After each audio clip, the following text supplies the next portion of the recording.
মধ্যপ্রাচ্যে কেউ যদি ইসরায়েলের বিরুদ্ধে দাঁড়াতে চায়, তবে প্রথম শর্ত হচ্ছে আকাশ নিয়ন্ত্রণ নিতে হবে।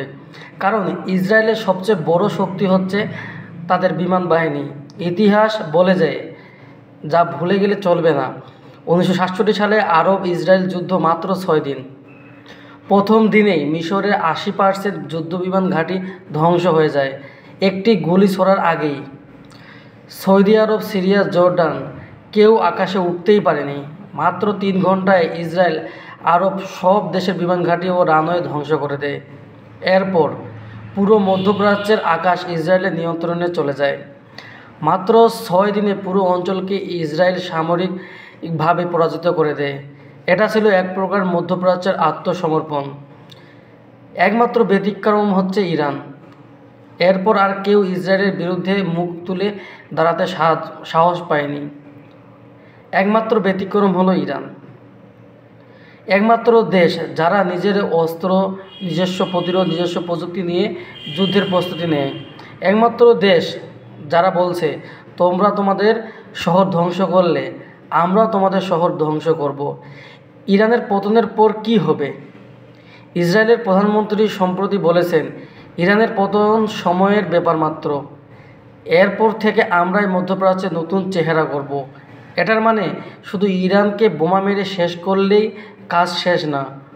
ইসরায়েল এখন পুরো অঞ্চলের কর্তৃত্ব নিতে চায়। পুরো মধ্যপ্রাচ্য তাদের সেনা, অর্থনীতি, রাজনীতি, নীতি এবং সব কিছুই অধীনস্থ হবে। এরপর সিরিয়া, লেবানন, জর্ডান একটার পর একটা গিলে ফেলবে তারা। কে ঠেকাতে পারে? তথ্য বলছে, এই পুরো অঞ্চলে মাত্র একটি দেশ আছে যার বিমান বাহিনী ইসরায়েলকে রুখে দিতে পারে। সেই দেশটি হলো পাকিস্তান। পাকিস্তানের এয়ারফোর্সের পাইলটরা টেকনিক্যালি খুব দক্ষ হয়। টেকনিক্যাল এবং যুদ্ধ অভিজ্ঞতায় পাকিস্তান একমাত্র দেশ যা ডগ ফাইট ইসরায়েলকে জবাব দিতে সক্ষম। কিন্তু সমস্যা হচ্ছে অন্য জায়গায়। কী সমস্যা? পাকিস্তানের অর্থনীতি ভঙ্গুর, বৈশ্বিক চাপে জর্জরিত।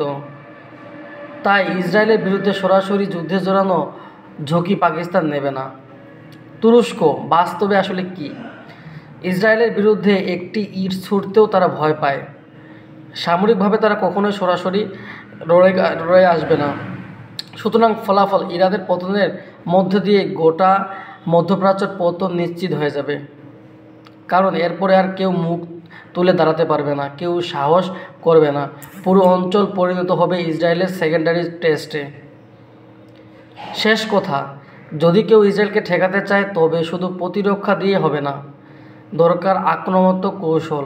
আরব দেশগুলোকে বুঝতে হবে, ইসরায়েলের বিরুদ্ধে লড়াই মানে শুধু ইরান বনাম ইসরায়েল না, এ লড়াই পুরো মুসলিম বিশ্ব বনাম আধিপত্যবাদীদের বিরুদ্ধে। আপনাদের কি মতামত তা আপনারা কমেন্ট করে জানাবেন।